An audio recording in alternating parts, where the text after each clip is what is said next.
All right, so I've recently got another strike on YouTube, so this is why I always link to the other video hosting sites that I use.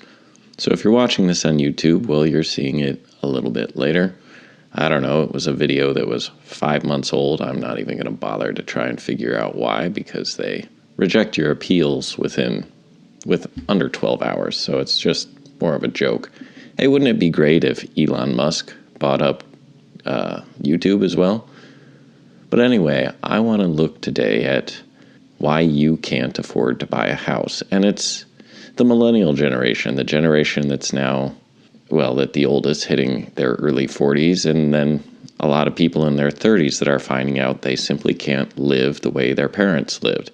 In fact, by now you've probably been living with your parents or groups of roommates or very inexpensive living conditions. And it puts a major crimp in your ability to build wealth. I mean, part of it is the student loans, that is a mortgage before you even get out of college. So that chains you to a certain amount of debt servitude. And then, of course, when you could buy a house young, that house would appreciate in value or at least keep up with inflation. And this was another major way that Americans traditionally grew their wealth. And we know in part it's the Federal Reserve, it's the centrally managed interest rates, not the market-determined interest rates. I know this is an impossible concept for leftists to grasp, but it's a big part of what's going on. The market would have never held interest rates this artificially low for this long, which causes the prices of assets to inflate. It's the reason older people and pensioners earn such poor returns. You can't live off your savings, so you're pushed into riskier assets. And because the interest rates are low, people can afford more expensive houses because the payments stay low. But then the price tags get huge for you first-time home buyers. And you're looking, a lot of you are looking at $500,000 homes. I mean, in this area, I bought my house in 2016 for about $200,000, and Zillow's got it listed for like $460,000. It's unbelievable. Now interest rates are beginning to rise. You're seeing downward pressure on home prices. Now, will it spiral out of control like it did in 2008? It might. At the very least, it looks like home prices are going to come down, but the problem is as interest rates rise, the payment's still going to be out of reach of a lot of you first-time buyers. That's part of it. But part of it, too, is wokeism and climate change. You might think, well, that sounds odd. What are you talking about? Heavy rain, you just hate those things. And it's like, well, I do, but there's some nefarious actors at work, and the point is to destroy the middle class. Why? Well, because the middle class is a major source of political power that's difficult for the elites to control. They can control the very poor, and the very rich, well, they get to do whatever they want and treat the globe as their own personal playground. But the middle class is a threat. The middle class elected Trump and can destabilize the entire political order because there's many more of us than there are of them. And we have, at least together, a reasonable enough amount of resources to challenge them. They want that to be controlled. And one big way of doing that is to permanently impair our ability to build wealth.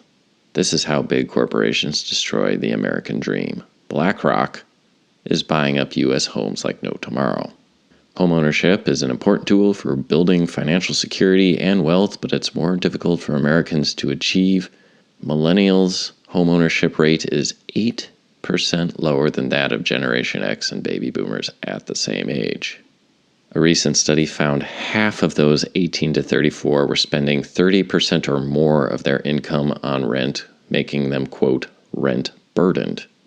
And of course, that extra money not only would go into a house, but it would go into a 401k or other investments and compound over a lifetime so that by the time you're 60 years old, you could retire. Hey, workers' paradise, right, communists?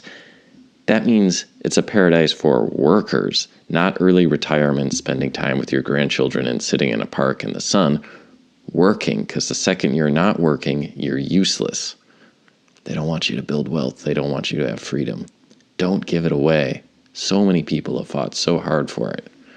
In the first quarter of 2021, 15% of U.S. homes sold were purchased by corporate investors, not families.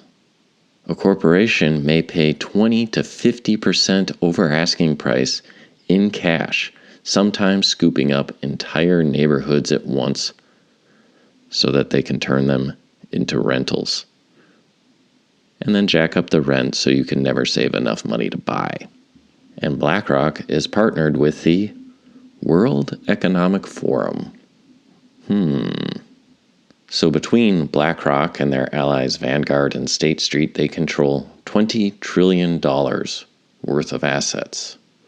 To put that in perspective, the US GDP is around $22 trillion itself. So this is an enormous amount of money that these people are able to swing around.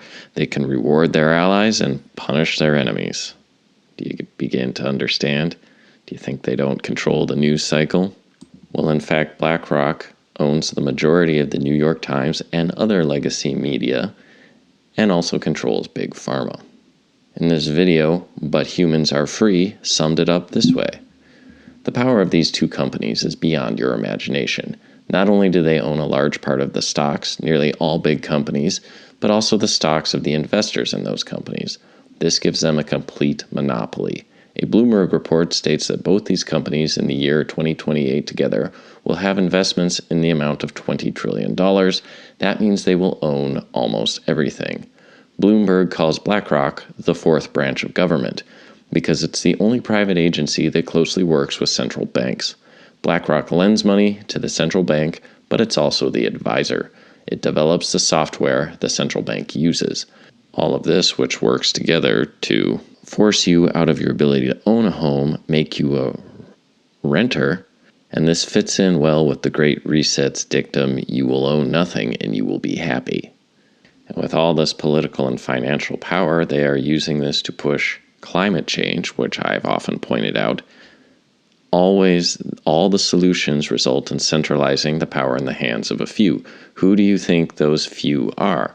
Well, Tesla just lost its ESG rating, its environmental approved rating, even though they make electric vehicles.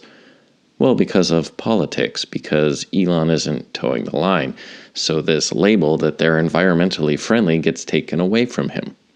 Meanwhile, it's like defense contractors and energy companies can get an ESG label as long as they play ball with these guys that control the purse.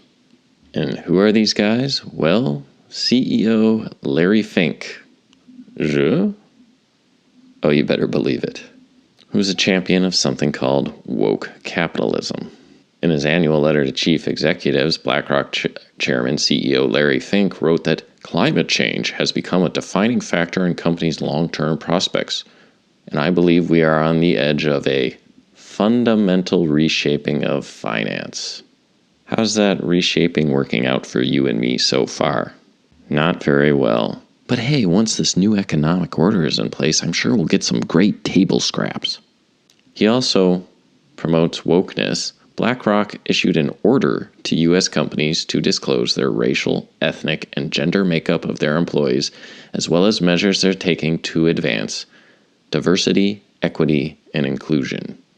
BlackRock holds hundreds of meetings with corporate leaders in which executives are grilled on how they are complying with the asset manager's diversity, equity, and inclusion agenda. Wow, they just give orders to your company. Where we believe companies are not moving with sufficient speed and urgency, our most frequent course of action will be to hold directors accountable by voting against their re-election, BlackRock wrote in 2021. So if you're a big, powerful business executive and you're not towing the line, if you're not making progress, you're going to be kicked out of the ruling class. And it's a long way down, man, from the pinnacle to the pit. BlackRock is also promising to monitor political activities of public companies to make sure they are not supporting conservative political positions. Wow, there is a war against you. You may not have realized it's declared, but it's there. And of course, Larry Fink was a major backer of Joe Biden's campaign. Oh, I wonder if the things that come out of Joe Biden's mouth are Joe Biden's ideas or, well, this Wall Street's Dr. Evil. Think about that, lefties. All your virtue signaling about how you support the current thing. Well, what you're doing is you're competing with other lefties like you for table scraps. Table scraps from BlackRock. Table scraps from Larry Fink. You're allowing yourself to be transformed from a wolf into a dog. And the person you're begging from scraps from, Larry Fink, exploited the 2008 recession to build BlackRock's business. Larry Fink was instrumental in popularizing mortgage-backed securities. He helped popularize the same MBS system that nearly poisoned the banking system. Business Insider has described Larry Fink as one of the masterminds behind the subprime mortgage market. Even the French see it. Protesters stormed BlackRock's French headquarters to denounce the company as criminal. So when you vote for left-wing politics, when you vote to centralize power in the hands of a few in order to fix these existential issues, well, this is the man that you're giving the power to. This is the man that's controlling the One Ring. Look at how he's behaved with limited power. How do you think he's going to behave with unlimited power? And how great do you think those handouts are going to be? Oh, universal basic income and a living wage, and I'm going to have a nice house and a quiet neighborhood and only work 32 hours a week. Because I live under a socially conscious, environmentally caring super dictator. Oh, yeah? Well, chances are you're going to be eating bugs and living in the pod.